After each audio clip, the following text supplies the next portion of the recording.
Hello', আজি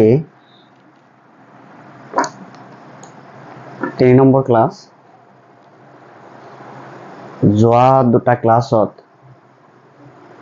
আলোচনা কৰিছিলো প্ৰথমটো কেমিকেল ৰিয়েকশন, দ্বিতীয়টো কম্বিনেশন ৰিয়েকশন। টাইপস অফ কেমিকেল ৰিয়েকশনৰ আমি 4 প্ৰকাৰৰ পাইছিলো, আসলতে 5 প্ৰকাৰৰ, গতিকে 4 প্ৰকাৰৰ দুটা প্ৰকাৰ কমপ্লিট হৈছে আৰু দুটা বাকি আছে। আজি এই দুটা আলোচনা কৰিম। প্ৰথমতে মই সেই টাইপস অফ কেমিকেল ৰিয়েকশনৰ আলোচনা কৰাৰ আগতে মই সুন্দৰকৈ বুজাই দিলম ছাত্ৰ ছাত্ৰীসকলক যে 3 নম্বৰ যেটো টপিক আছিল সেইটো আছিল ডিকম্পোজিশন ৰিয়েকশন, অসমীয়া যদি কও বিযোজন বিক্ৰিয়া। এই বিযোজন বিক্ৰিয়াত কি ঘটিব যে ডিকম্পোজিশন ৰিয়েকশনটো কেনেকুৱা যে এটা যৌগ ব্ৰেকডাউন বা ভাঙি মানে দুটাতকৈ বেছি একাধিক যৌগলৈ ৰূপান্তৰিত হ'ব আৰু এই একাধিক যৌগলৈ যে ৰূপান্তৰিত হল আৰু এইটোই হল ডিকম্পোজিশন ৰিয়েকশন। আৰু এটো কিহৰ জৰিয়তে হ'ব? তাপ বা হিট, সূৰ্যৰ পোহৰ সানলাইট, এই ধৰণৰ ৰিয়েকশনৰ দ্বাৰা কি হ'ব? ডিকম্পোজিশন ৰিয়েকশনটো হ'ব। মুঠতে কি হ'ব যে এটা মৌল ভাঙি তাতোধিক এটাতকৈ বেছি দুটা তিনিটা চাৰিটা হ'ব পাৰে, বেছি হ'ব পাৰে, কি হ'ব? যৌগ গঠন হ'ব। মই ইয়াতে বুজাই দি আছো সুন্দৰকে। কি আছিল? ডিকম্পোজিশন ৰিয়েকশন। অলপ ডাঙৰকে লিখো।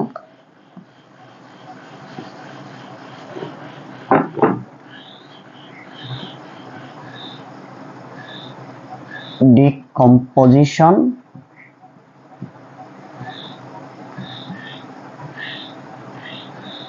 ৰিয়েকশন। এই ডিকম্পোজিশন ৰিয়েকশনটো কি হ'ব যে এটা যৌগ ভাঙি ব্ৰেকডাউন হৈ কি হ'ব যে দুটা বা তাতোধিক যৌগ হ'ব। মই উদাহৰণ দিছো, মই এটা উদাহৰণ লৈছো নম্বৰ 1 যে আমি আগৰ ক্লাছত কি পাইছিলো? কুইকলাইন, স্লেকেট লাইন আৰু ক্যালসিয়াম কাৰ্বনেট, এই তিনিটা চূনৰ যৌগ পাইছিলো। তাৰে ভিতৰত মই এটা যৌগ লম, চূনশীল বা ক্যালসিয়াম কাৰ্বনেটটো লম। এই ক্যালসিয়াম কাৰ্বনেটটো কি কৰিম? তাপ প্ৰয়োগ কৰিম।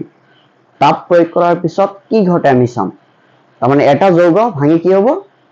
তাতোধিক এটাতকৈ বেছি একাধিক যৌগলৈ ৰূপান্তৰিত হ'ব আৰু সেইটো কি ক'ব? ডিকম্পোজিশন ৰিয়েকশন। মই লিখি দি আছো ইয়াতে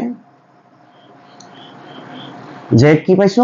calcium carbonate, chemical symbol of calcium carbonate CaCO3, calcium carbonate. আমি কি এইটো আমি যে ব্ৰেকডাউন কৰিম, এইটো যে ভাঙিম, আমি কেনেকে ভাঙিম? তাপ প্ৰয়োগ কৰি, হিট তাপ প্ৰয়োগ কৰাৰ পিছত কি হ'ব? ইয়াত এই ক্যালসিয়াম কাৰ্বনেটটো আমি যেতিয়া তাপ প্ৰয়োগ কৰিম তেতিয়া ক্যালসিয়াম অক্সাইড, কুইকলাইন আৰু কি হ'ব? কাৰ্বন ডাই অক্সাইড গেছ নিৰ্গত হ'ব বা গেছ প্ৰডিউস হ'ব। ক্যালসিয়াম অক্সাইড, এই ক্যালসিয়াম ইয়াতে লম আৰু ইয়াতে ইয়াত তিনিটা অক্সিজেন আছে, তিনিটা অক্সিজেনৰ পৰা এটা অক্সিজেন লম, ক্যালসিয়াম অক্সাইড, আৰু বাকি থাকিল কাৰ্বনৰ লগত দুটা অক্সিজেন থাকিল। প্লাস কাৰ্বন ডাই অক্সাইড ক্যালসিয়াম অক্সাইড আৰু কাৰ্বন ডাই অক্সাইড আমি পাইছো এই ক্যালসিয়াম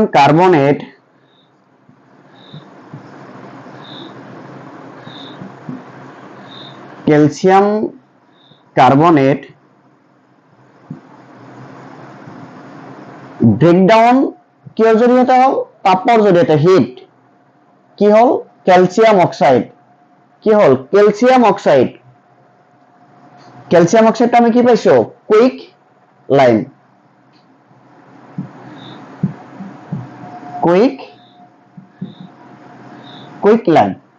আৰু কি প্ৰডিউস হ'ল ক্যালসিয়াম অক্সাইড কুইক লাইম হ'ল আৰু কাৰ্বন ডাই অক্সাইড এটা সকলোৱে জানে কার্বন ডাই অক্সাইড এতিয়া যদি আমি এই ডিকম্পোজিশন রিঅ্যাকশনটো আমি যদি স্টেট রিঅ্যাকশনটো আমি চাও বা স্টেট চেঞ্জটো আমি চাও মানে অবস্থার পরিবর্তনটো যদি আমি চাও যে এইবোৰ প্ৰপাৰ্টিজ অফ কেমিক্যাল ৰাসায়নিক ধৰ্ম কেনেকুৱা ক্যালসিয়াম কার্বনেট সলিড গোটা তেনেহলে আমি এস ব্যবহার করিম মই এই কথাখিনি কৈ লও যে ইয়াতে মই লিখি আছো solid number 2 liquid number 3 gaseous number 4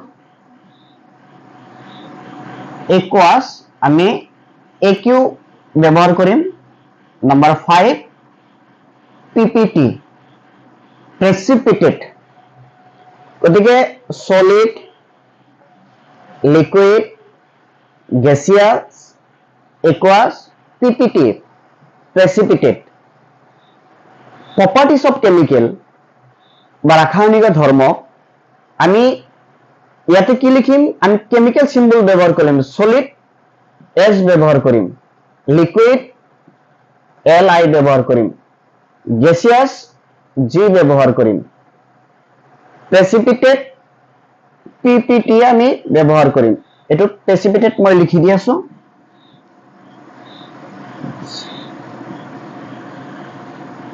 precipitate গতিকে আমি ইয়াত সলিড যদি হয় এস ব্যবহার করিম লিকুইড যদি হয় Li ব্যবহার করিম গ্যাস যদি হয় জি ব্যবহার করিম AQ তো লিখা নাই AQ যদি জলীয় হয় তেনেহলে আমি AQ তো আমি লিখিম আৰু পিপিটি যদি প্ৰেসিপিটেট হয় তেনেহলে আমি পিপিটি আমি লিখিম গতিকে কেমিক্যাল যিবোৰ সিম্বল বা প্ৰপাৰ্টিজ অফ কেমিক্যাল আমি সেই অবস্থাৰ পৰিবৰ্তন অবস্থা কেনেকুৱা আমি সেই এইবোৰ সিম্বলেৰে আমি কি কৰো বুজাই দিও এইবোৰ সিম্বল আমি ব্যবহাৰ কৰিম এতিয়া ক্যালসিয়াম কাৰ্বনেট সলিড গোটা গতিকে এস ব্যবহাৰ কৰিছো আকৌ ইয়াতে ক্যালসিয়াম অক্সাইড তো কি এইটো গোটা আমি কি ব্যবহার করিম এস ব্যবহার করিম আৰু কার্বন ডাই অক্সাইড তো কি গ্যাস গতিকে আমি কি ব্যবহার করিম জি ব্যবহার করিম হৈ গল ডিকম্পোজিশন রিঅ্যাকশন তো হৈ গল যে এই ডিকম্পোজিশন রিঅ্যাকশন তো কি হয় যে এটা যৌগ ব্রেকডাউন বা ভাঙি কি হয় তাতোদিক এটাতকৈ বেশি আরো বেশি হব পারে দুটা তিনিটা চাৰিটা বেশি হব পাৰে ওদিকে ভাঙি কি হয় বিভিন্ন যৌগলৈ ৰূপান্তৰিত হয় আৰু এইটোই ডিকম্পোজিশন ৰিঅ্যাকশন তো আমি কও গতিকে যেনেকুৱা ক্যালসিয়াম কাৰ্বনেট হিট আমি তাপ প্ৰয়োগ কৰিছো এতিয়া calcium oxide quick lime plus carbon dioxide this is chemical symbol step change calcium carbonate solid use of the S heat calcium oxide solid S carbon dioxide gas J মই সকলো ছাত্ৰ ছাত্ৰী কৈ আছো অতি দৰকাৰী ভাবে কি কৰিব লাগিব এইবোৰ মনত ৰাখিব লাগিব যদি সলিড হয় তেনেহলে কি ব্যৱহাৰ কৰিব লাগিব এছ যদি লিকুইড হয় তেনেহলে কি ব্যৱহাৰ কৰিব লাগিব Li আৰু যদি গেছিয়াছ হয় তেনেহলে কি ব্যৱহাৰ কৰিব লাগিব সিম্বলটো G আৰু জলীয় বাষ্প যদি হয় তেনেহলে AQ ব্যৱহাৰ কৰিব লাগিব আৰু যদি প্ৰেসিপিটেট হয় অদক্ষেপ হয় তেনেহলে PPT ব্যৱহাৰ কৰিব লাগিব গতিকে নেক্সট এক্সাম্পললৈ মই যাওঁ এটো ৰিঅ্যাকশনটো মুছি দিলো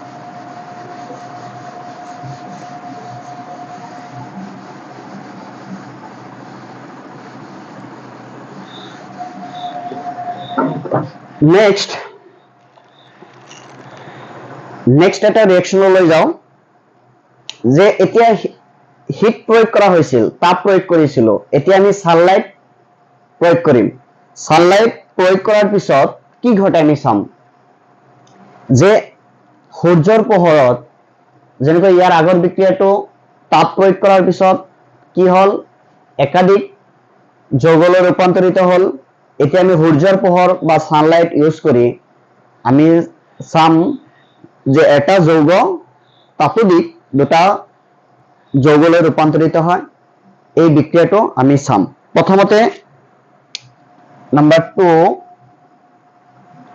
সিলভাৰ ক্লোৰাইড লম সিলভাৰ ইয়াৰ আগৰ ক্লাছত মই কেমিক্যাল সিম্বল কৈ দিছিলো Ag সিলভাৰ আৰু ক্লোরাইড Cl2 গতিকে ইয়াতে লম AgCl ইয়াতে 2 দিন আমি কি প্রয়োগ কৰিম সানলাইট বা সূৰ্যৰ পোহৰ আমি কি প্ৰয়োগ কৰিম এতিয়া কি হ'ব সিলভাৰ ইয়াত সেপাৰেট হ'ব আৰু ক্লোরাইড তো সেপারেট হবো Ag plus Cl2 ইয়াতে 2 আছে ক্লোরিন দুটা পাইছে সিলভারেও দুটা পাইছে গতিকে Cl2 ইয়াতেও 2 সিলভারের দুটা গতিকে এইটো আমি যদি চাও যে আমি এই বিক্রিয়াটো যদি চাও অবস্থা পরিবর্তন যদি চাও আমি স্টেট চেঞ্জ অবস্থার পরিবর্তন যদি চাও আমি তেনেহলে আমি সেই সিম্বল বিলাক ব্যবহার করিম যদি সলিড হয় S লিকুইড হলে Li গ্যাসিয়াস হলে G আর জলীয় হলে AQ আর PPT প্রেসিপিটেট যদি হয় PPT আমি ইউজ করিম গতিকে সিলভার ক্লোরাইড সিলভার সকলে জানে সিলভার Ag সিলভার আমি অসমীয়াত এটো কি কও এটো এটা অলংকাৰ বনাই এটো যে সিলভাৰ আমি অসমীয়াত কি কও ৰূপ এই সিলভাৰৰ জৰিয়তে কি কৰে সন্মানীয় মহিলাসকলৰ কি এইবোৰ অলংকাৰ তৈয়াৰ কৰে যেনেকুৱা সিলভাৰ তাৰ পিছত AU গোল্ড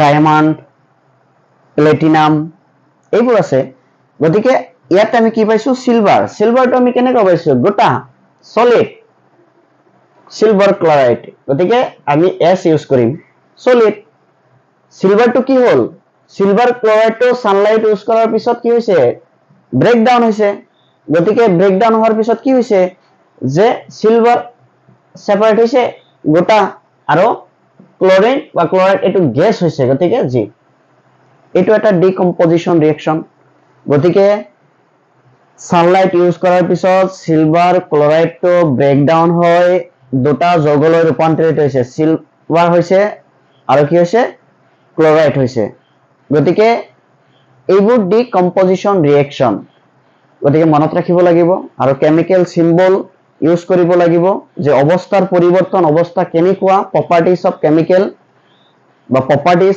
অফ মেটেৰিয়েলস গতিকে সেই প্ৰপাৰ্টিজ বা ধৰ্মৰ ওপৰত চাব লাগিব যে কেনেকুৱা সেই বস্তুটো গোটা জুলীয়া না গেছিয়া, সলিড, লিকুইড, গেছিয়াছ, গতিকে এইবোৰ চাব লাগিব। চালে বা এইবোৰ চিহ্ন মনত ৰাখিলে কি হ'ব, যাম এইবোৰ ডিকম্পজিশ্যন ৰিয়েকশ্যনৰ আমি কি কৰিব পাৰিম, অৱস্থা কেনেকুৱা, গোটা নে জুলীয়া, আমি এইবোৰ চিম্বল ইউজ কৰিব পাৰিম। গতিকে মনত ৰখাৰ প্ৰয়োজন।